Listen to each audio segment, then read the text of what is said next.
Saudara, mari sekali lagi kita berdoa sebelum kita mendengarkan firman Tuhan. Tuhan, kami bersyukur untuk kemurahan hati-Mu yang boleh mengundang kami untuk memuji dan menyembah Engkau, beribadah di hadapan Engkau hari ini ya Tuhan. Tuhan, berkenanlah untuk menerima segala pujian penyembahan kami yang kami tujukan hanya bagi satu nama, Tuhan Yesus Kristus. Dan Tuhan, berkenanlah saat ini juga untuk menyapa hati setiap kami melalui firman-Mu. Tuhan, berkatilah hidup kami dengan kebenaran firman-Mu, baik bagi hamba-Mu yang menyampaikan maupun setiap kami yang mendengar. Sehingga hidup kami boleh terus dibentuk semakin serupa dengan Engkau, Tuhan kami Yesus Kristus. Hidup kami boleh diutus ke tengah dunia yang berdosa ini untuk boleh menyatakan kabar baik keselamatan Tuhan sampai Engkau datang kembali. Berfirmanlah ya Tuhan, dan biarlah setiap kami boleh sedia mendengarkan Tuhan. Dalam nama Tuhan Yesus, penebus kami yang hidup, kami berdoa. Amin. Shalom saudara-saudara. Kita bersyukur pada Tuhan untuk kesempatan hari ini kita bisa merenungkan firman Tuhan. Saudara, minggu lalu ya kita baru saja merayakan Paskah dan juga khususnya di tempat ini di Grace Life Peak, teman-teman, saya tentu tidak ya, saya nggak datang saudara ya, merayakan ulang tahun ketiga ya dari Grace Life Peak. Kita bersyukur untuk 3 tahun pimpinan Tuhan. Dan satu hal sebenarnya saudara yang saya rindukan ketika merayakan Paskah dan juga ulang tahun di Grace Life Peak adalah makan-makan saudara ya. Siapa di sini yang minggu lalu makannya banyak sekali? Gak ada yang mau ngaku ya. Saya pengen saudara sebenarnya pengen nanya gitu ke Pastor Wilson atau Pastor Yunias, Pastor Fanuel, ada sisa gak buat saya ya? Kayaknya rindu sekali saudara ya. Salah satu momen yang saya kangen itu adalah makan bersama-sama dengan saudara yang menikmati kemeriahan Paskah dan juga ulang tahun di Grace Life Peak gitu. Nah, namun saudara, di tengah Paskah yang meriah sekali kita rayakan minggu lalu, saudara, bagaimana dengan kehidupan kita sekarang setelah Paskah? After we celebrate the resurrection of Christ. Saudara, saya kira merayakan Paskah bukan akhir dari segalanya. Merayakan Paskah yang meriah itu bukan akhir dari kalender liturgi gereja atau bukan akhir dari segala kemeriahan hari raya gerejawi kita. Tapi saudara, merayakan Paskah adalah sebuah awal untuk menjalani kehidupan baru bersama Kristus. Kehidupan yang harus kita jalani di dalam keseharian kita, saudara-saudara, melalui hidup yang sudah diberikan oleh Kristus. Saudara, Eugene Peterson menuliskan mengenai bagaimana mengalami Paskah di dalam keseharian kita, mengalami kebangkitan Yesus di dalam keseharian kita sebagai berikut. Dia berkata tentang Yohanes 21, salah satu perikop yang akan kita renungkan nanti ya. Dia katakan mengapa kisah Petrus di akhir Injil Yohanes. Kenapa Yohanes menutup Injilnya seperti itu begitu? Karena Yohanes ingin menutup Injil yang ditulisnya dengan meyakinkan pembacanya bahwa hidup yang mengalami kebangkitan Yesus itu sungguh terjadi di jalan-jalan, on the streets, melalui orang-orang seperti kita, melalui orang-orang yang sederhana seperti kita. Dan kita tidak perlu menunggu sampai kita mati untuk mengalami dan berbagian di dalam kebangkitan Yesus. Saudara, Yesus yang sudah bangkit itu akan selalu mengambil tempat di dalam keseharian kita, dalam kondisi hidup kita seperti apapun. Yesus yang bangkit akan terus berjalan mendekati kita, menyatakan dirinya. Karena dia rindu kita mengalami terus kuasa kebangkitannya di sepanjang hidup kita. Dan dari kisah di Lukas 24 dan Yohanes 21 nanti kita akan bersama melihat bagaimana Tuhan Yesus menjumpai 2 kondisi dari kehidupan para muridnya setelah kebangkitannya. Kondisi hidup yang kehilangan harapan dan kondisi hidup yang kehilangan cinta kepada Tuhan. Karena saudara, ternyata situasi Paskah pertama tidak semeriah yang kita rayakan. Saudara, mari kita membaca beberapa bagian Alkitab dari Lukas 24 dan Yohanes 21. Lebih dulu kita akan memperhatikan bersama Lukas 24 ayat 13 sampai 14. Saya akan membacakan bagi kita semua. Demikian firman Tuhan. Pada hari itu juga, pada hari kebangkitan Yesus juga ya. 2 orang dari murid-murid Yesus pergi ke sebuah kampung bernama Emmaus yang terletak kira-kira 11 km dari Yerusalem. Dan mereka bercakap-cakap tentang segala sesuatu yang telah terjadi. Saudara, jarak dari Yerusalem ke Emmaus 11 km jalan kaki. Ya. Saudara, kalau 11 km kita tempuh dengan naik motor atau naik mobil, kayaknya nggak terlalu jauh lah ya. Tapi kalau jalan kaki saudara, 11 km, saya jalan kaki 4 km aja udah bosen saudara ya. 11 km, jauh sekali. Tapi mungkin perjalanan jauh itu terasa singkat bagi Kleopas dan temannya ini. Karena mereka mendiskusikan, ngobrol atau mungkin debat dengan intens. Apa yang sebenarnya terjadi ketika Yesus dikatakan bangkit dari kubur, meninggalkan kubur yang kosong. Bahkan dikatakan di bagian sebelumnya dari Lukas 24 ini juga, murid-murid waktu itu tidak percaya. Ke-11 murid Yesus yang tersisa itu tidak percaya bahwa Tuhannya sudah bangkit. Inilah kondisi yang mengawali Lukas 24 ayat 13-14 ini saudara. Bagaimana ada pembicaraan yang intens, keraguan-raguan dalam hati kedua murid Yesus ini dalam perjalanan ke Emmaus. Benar enggak Tuhan saya sudah bangkit? Dan saudara, yang kedua adalah kita bisa lihat kondisi dari Petrus khususnya. Di Yohanes 21, saya akan bacakan ayat 1-3. Kemudian Yesus menampakkan diri lagi kepada murid-muridnya di pantai Danau Tiberias. Ia menampakkan diri sebagai berikut. Di pantai itu berkumpul Simon Petrus, Thomas yang disebut Didimus, Nathanael dari Kana yang di Galilea, anak-anak Zebedeus, dan 2 orang muridnya yang lain. Kata Simon Petrus kepada mereka, "Aku pergi menangkap ikan." Kata mereka kepadanya, "Kami mau pergi juga bersamamu." Mereka berangkat, lalu naik ke perahu, tetapi malam itu mereka tidak menangkap apa-apa. Saudara, setelah Petrus melihat Yesus yang bangkit, setelah Petrus melihat bagaimana Tuhan Yesus menunjukkan tanda pakunya, tanda yang penuh dengan anugerah, tanda kemenangan itu kepada Thomas dan juga kepada murid-muridnya yang lain. Setelah semua hal yang menakjubkan itu, Petrus kembali lagi ke kesehariannya. Petrus seperti tidak tahu mau melakukan apa, dan kemudian dia kembali ke rutinitasnya, aktivitasnya seperti biasa. Dia menjala ikan, saudara. Petrus dan ke-6 murid yang lain melakukan aktivitas mereka, rutinitas mereka seakan-akan tidak ada kuasa kebangkitan Yesus yang menyertai mereka. So, di dalam 2 kondisi inilah Tuhan Yesus hadir dan menguak masalah hati dari murid-muridnya. Baik ya 2 murid yang berjalan menuju Emmaus maupun juga masalah hati dari Simon Petrus. Dan saudara perhatikan bagaimana cara Tuhan Yesus hadir, baik bagi kedua murid yang sedang dalam perjalanan ke Emmaus, maupun juga bagi Simon Petrus dan ke-6 temannya. Saudara, yang pertama ada setting jamuan makan. Ya. Kalau kita perhatikan di Lukas 24 ayat 30 di sana dicatat waktu ia duduk makan dengan mereka. Waktu Yesus duduk makan dengan kedua muridnya ini sampai di Emmaus, ia mengambil roti, mengucap syukur, lalu memecah-mecahkannya dan memberikannya kepada mereka.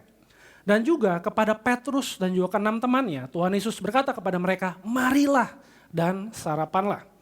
Ada setting yang sehari-hari sekali, jamuan makan, saudara. Namun saudara, ada juga setting divine moment.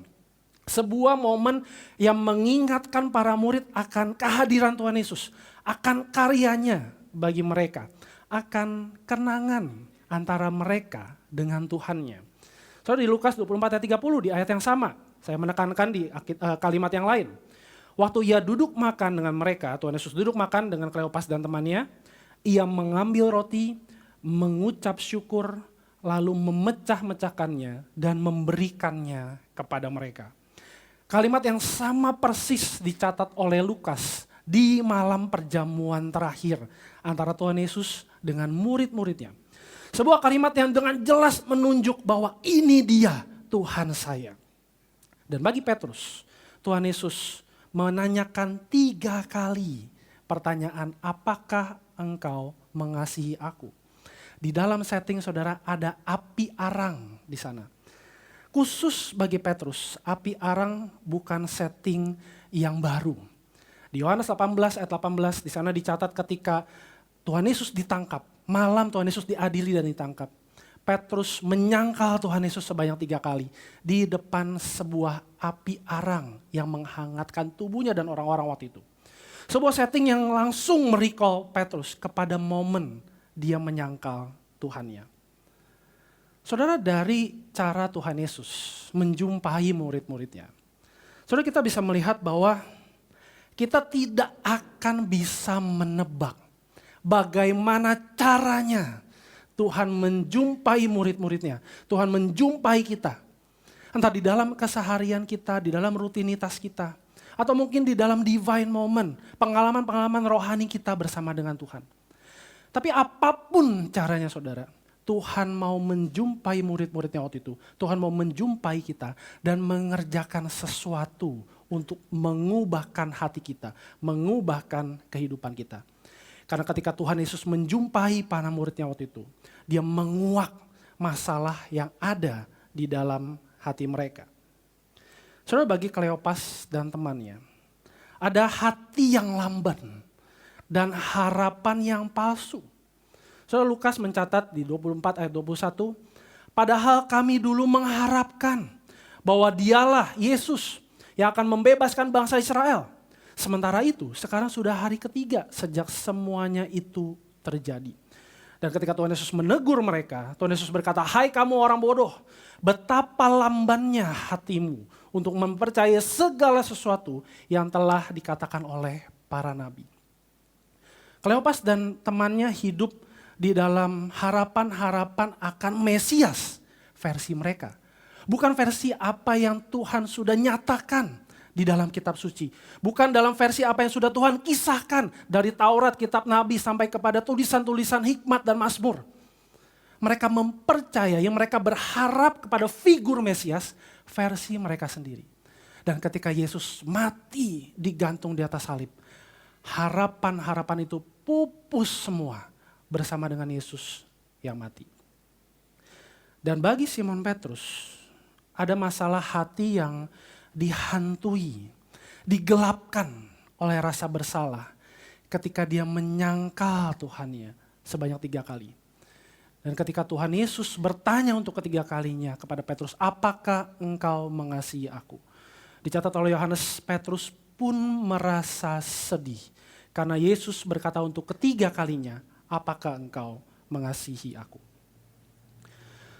Saudara, penyangkalan Petrus di malam Tuhan Yesus ditangkap seperti memberikan satu titik luka di hati Petrus. Luka yang belum sembuh. Dan ketika Petrus bahkan sudah melihat Yesus yang bangkit. Yesus yang sudah menunjukkan dirinya dan tubuh kebangkitannya yang mulia. Dia masih dihantui, ditekan oleh rasa bersalahnya. Rasa gagalnya di hadapan Tuhannya. Karena dia sudah menyangkal Tuhannya. Saudara, dari kondisi hati para murid, mari kita merefleksikan ke dalam kondisi hati kita masing-masing. Dengan pertanyaan-pertanyaan ini saudara. Apa yang membuat api harapan di dalam hati kita itu padam, redup? Apa yang membuat kita gelap oleh berbagai perasaan, rasa bersalah, rasa gagal, kecewa di hadapan Tuhan? Dan apakah semua itu membuat kita tersesat di dalam diri kita sendiri? Saudara, berbicara mengenai harapan, maka itu berkaitan dengan bagaimana kita mengenal Yesus. Seperti apa selama ini kita mengenal Yesus? Apakah kita hanya ingin mengenal Yesus versi kita? Kita pilih apa yang kita pikir baik dari diri Yesus, itulah yang kita ingin kenal. Tapi apa yang buruk, apa yang mempermalukan diri kita, kita nggak mau kenal. Kita ingin Yesus yang diglorifikasi, ditinggikan, dimuliakan versi kita untuk kepentingan kita. Supaya kita terlihat baik. Tapi kita nggak mau Yesus yang menderita, mati disalib, dipermalukan di hadapan manusia-manusia.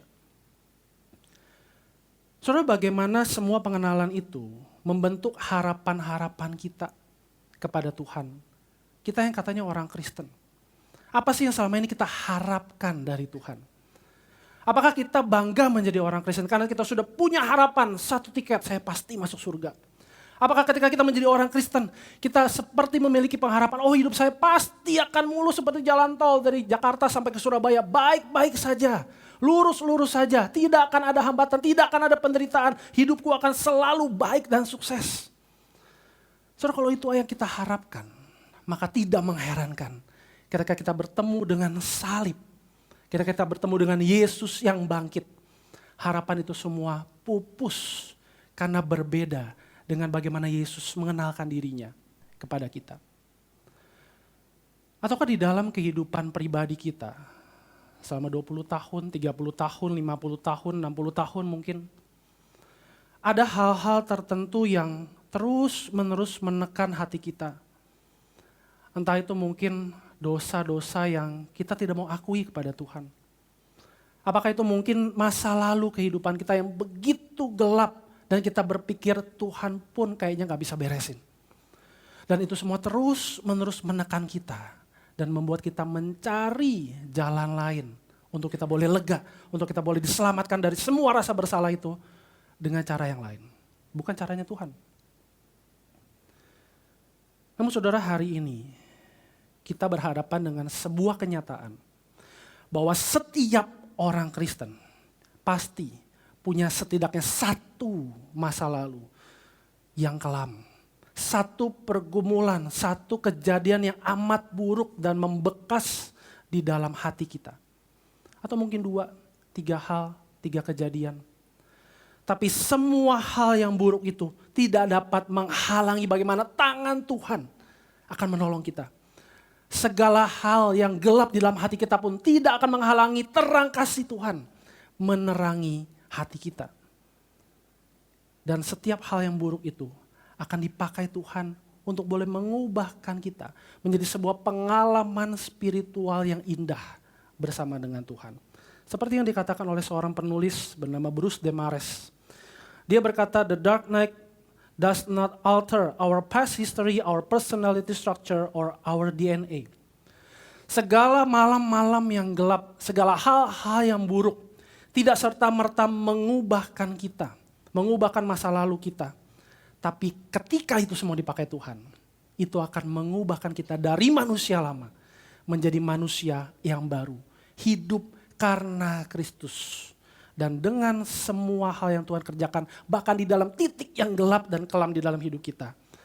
Semua yang buruk itu, semua yang gelap itu bisa menjadi alat Tuhan untuk membentuk kita semakin serupa dengan Dia.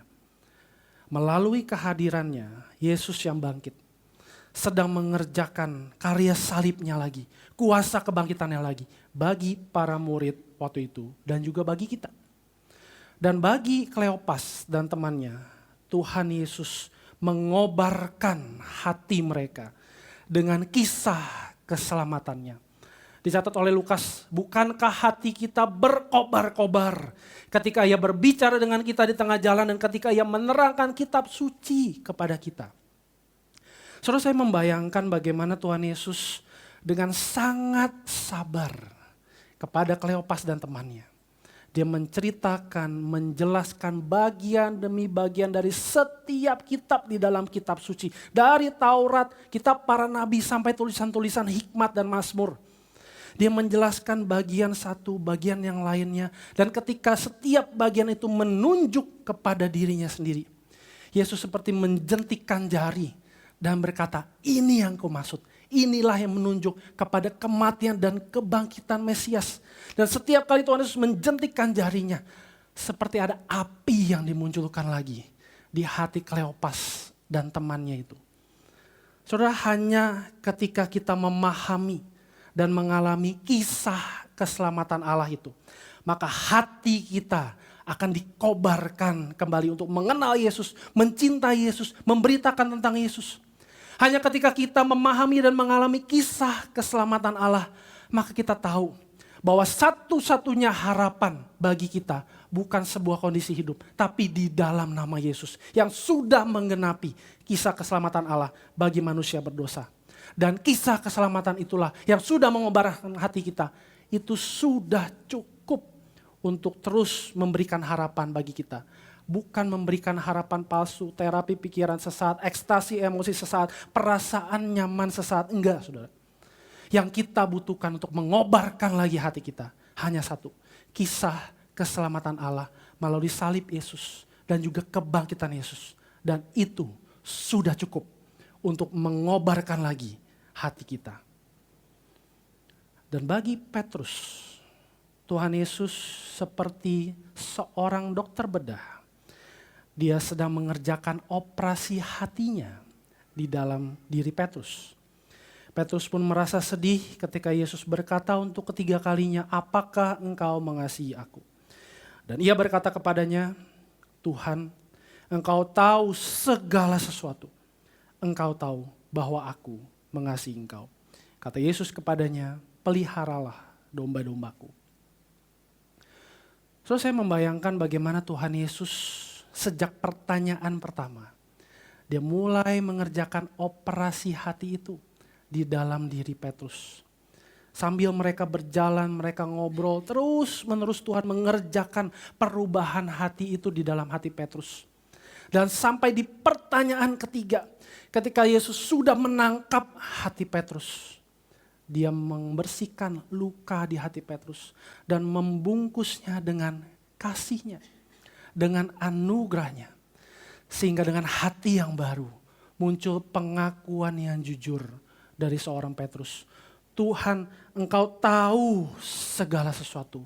Engkau tahu bahwa aku mengasihi engkau. Sebuah hati yang siap untuk mengikut Yesus kemanapun Yesus pergi. Dan berapapun harga yang harus dibayar. Bahkan jika kematian yang harus menjadi harganya bagi Petrus.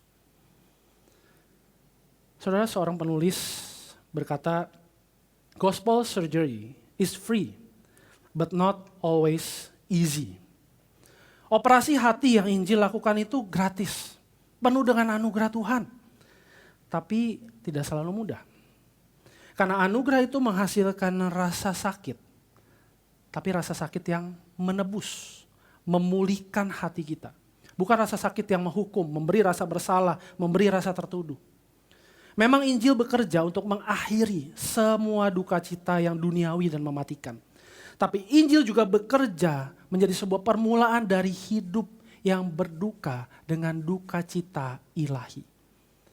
Rapuh di hadapan Tuhan dan mengakui saya membutuhkan Tuhan untuk mengubahkan hati saya. Bagi setiap hati saya dan saudara yang mungkin gelap oleh berbagai perasaan, tertekan oleh berbagai beban kehidupan. Yang kita butuhkan hanya satu, operasi hati dari Yesus. Semua obat yang dunia berikan, semua terapi, motivasi, kesuksesan yang dunia berikan tidak akan pernah bisa mengobati berbagai luka di hati kita. Hanya satu yang dapat memulihkan hati kita, operasi hati dari Yesus. Dan itu pun sudah cukup untuk menyembuhkan hati kita.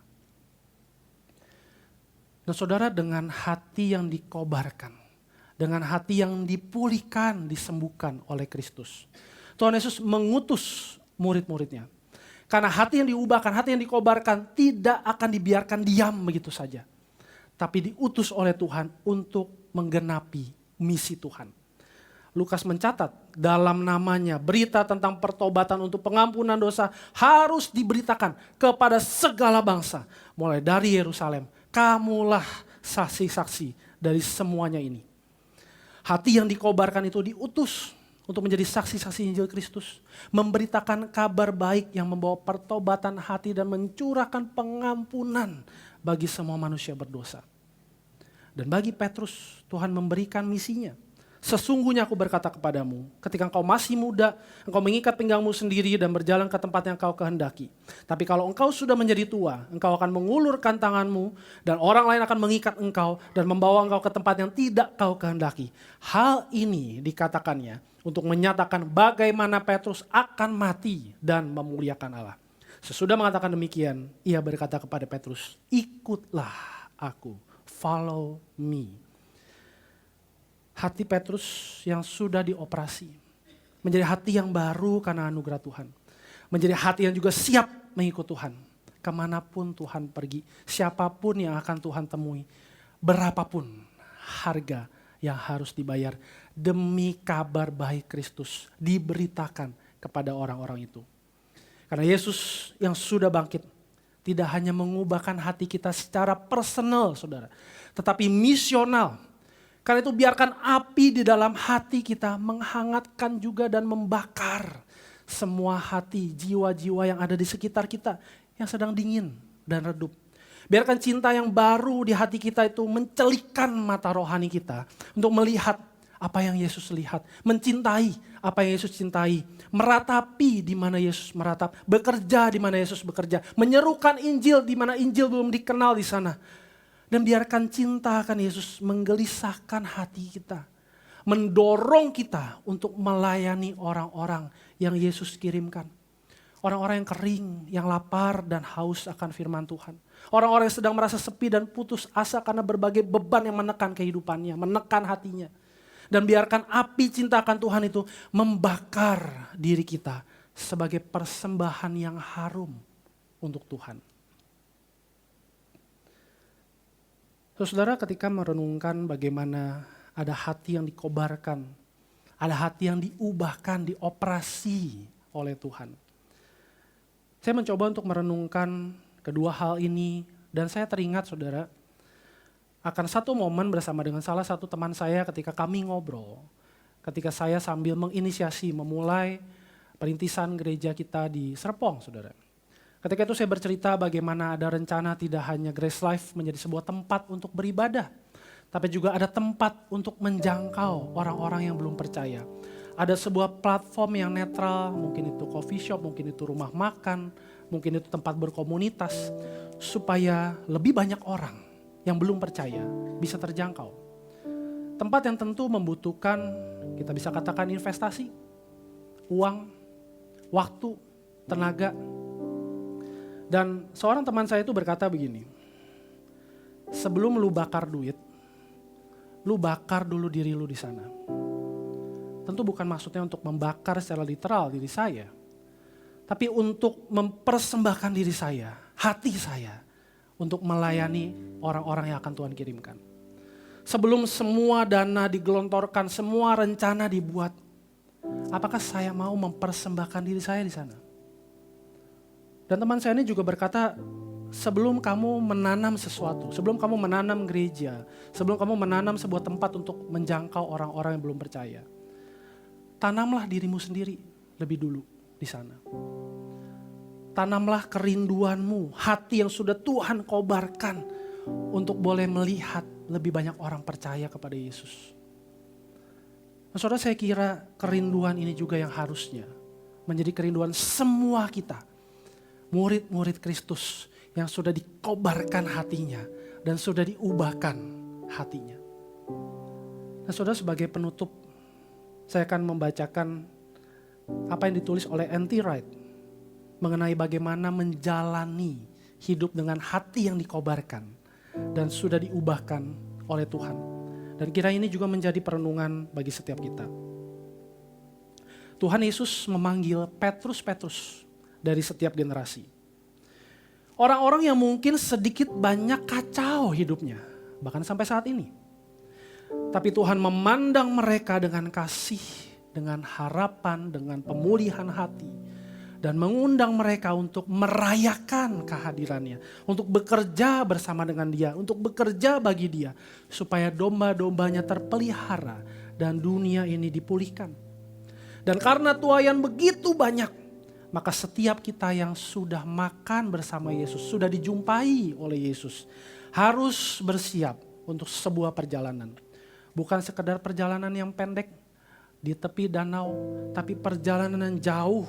Kemanapun Yesus memimpin kita.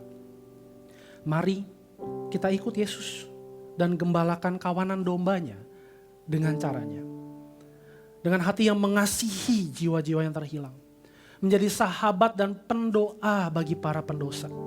Serupa dengan jalan penderitaan Yesus. Supaya kita dapat melihat, mendengar dan merangkul penderitaan dunia.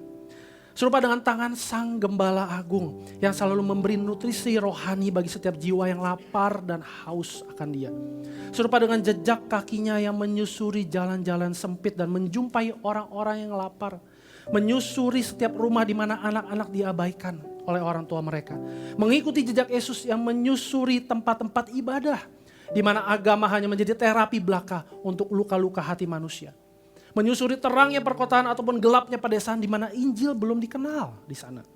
Mengikuti jejak Yesus yang menyusuri kehidupan pernikahan yang kehilangan kasih. Ataupun kehidupan orang-orang single yang merindukan kasih. Mengikuti jejak Yesus yang menyusuri sibuknya perkantoran sampai gemerlapnya dunia malam. Yesus memanggil kita untuk berada di mana Dia berada. Untuk mengambil tempat di dalam setiap ruang hidup manusia dan mengembalakan mereka dengan kabar baiknya. Katakan kepada mereka, ada Yesus yang begitu mengasihi mereka. Ada Yesus yang sudah mati dan bangkit bagi mereka. Katakan kepada mereka, ada hidup baru yang patut dirayakan ketika mereka datang dan percaya kepada Yesus. Katakan kepada mereka bahwa ada Tuhan yang menciptakan mereka dan rindu untuk mereka datang dan percaya kepadanya. Dan jangan hanya melalui kata-kata. Jadikan kata-kata itu nyata melalui hidup kita. Melalui tanda paku di tangan kita. Melalui hati yang rela berkorban untuk mendengar dan turut merasakan luka hati mereka. Melalui tangan kita yang menolong dan merangkul mereka ketika tidak ada seorang pun mau menolong mereka. Melalui talenta kita untuk memperlengkapi setiap mereka berkarya di tengah dunia. Memberikan seluruh hidup kita untuk melayani mereka dan membawa mereka kepada Kristus, Sang Gembala Agung. Semua ini saudara, hanya mungkin dilakukan jika kisah keselamatan Yesuslah yang sudah mengobarkan hati kita. Semua ini hanya mungkin dilakukan jika anugerah Tuhan sudah lebih dulu mengoperasi hati kita, menyembuhkan segala luka hati kita, dan memberikan kita hati yang baru. Hati yang siap mengikut Yesus kemanapun, mencintai apa yang Tuhan cintai, mengerjakan apa yang Tuhan kerjakan, merangkul dan memeluk siapapun yang Tuhan rangkul dan peluk, mengobati mereka yang Tuhan rawat, dan biarlah hati kita terus dikobarkan oleh kisah keselamatan yang indah, kisah salib Yesus dan kisah kebangkitannya yang kita alami di dalam keseharian kita. Saudara, mari kita pakai waktu untuk teduh sejenak di hadapan Tuhan. Menentukan firman Tuhan di dalam 2 reflection questions ini. Saudara, mari kita datang kepada Tuhan dan bertanya di dalam hati kita. Apa yang sedang redup di dalam perjalanan imanmu? Atau dalam hal apa engkau membutuhkan operasi hati dari Yesus? Apakah kita pernah hidup di dalam harapan-harapan yang palsu tentang Tuhan? Dan ketika semua itu tidak berjalan sesuai dengan keinginan kita, kita malu, kita kecewa kepada Tuhan, kita putus asa, dan reduplah api itu di dalam hati kita. Ataukah selama ini di dalam hati kita menyembunyikan berbagai hal yang kita pikir ini menyenangkan kok. Gak apa-apalah saya sudah jadi Kristen, tapi hal ini jangan Tuhan hancurkan. Maka kita saat ini mengakui semua itu di hadapan Tuhan. Karena tidak ada satu hati pun yang tidak terjamah oleh tangan kasih Tuhan. Yang akan mengoperasi hati kita, mengubahkan hati kita. Dan perenungan yang kedua saudara, dengan hati yang sudah diubahkan itu, maka kita berkomitmen untuk menjalani panggilan Tuhan, misi Tuhan melalui keseharian kita. Melalui cara-cara hidup kita ketika kita bekerja. Melalui cara hidup kita sebagai papa dan mama bagi anak-anak kita. Melalui bagaimana kita berinteraksi dengan orang-orang di sekitar kita yang mungkin kita gak terlalu kenal. Tapi melalui hal-hal yang sehari-hari itu yang dekat dengan hidup kita. Tuhan memakai hidup kita, Tuhan membakar habis hidup kita sebagai persembahan yang harum untuk boleh menceritakan akan kisah keselamatannya. Apa yang menjadi komitmen kita untuk boleh menceritakan kabar baik itu melalui hidup kita? Mari datang kepada Tuhan di dalam doa. Datanglah dengan hati yang terbuka di hadapannya.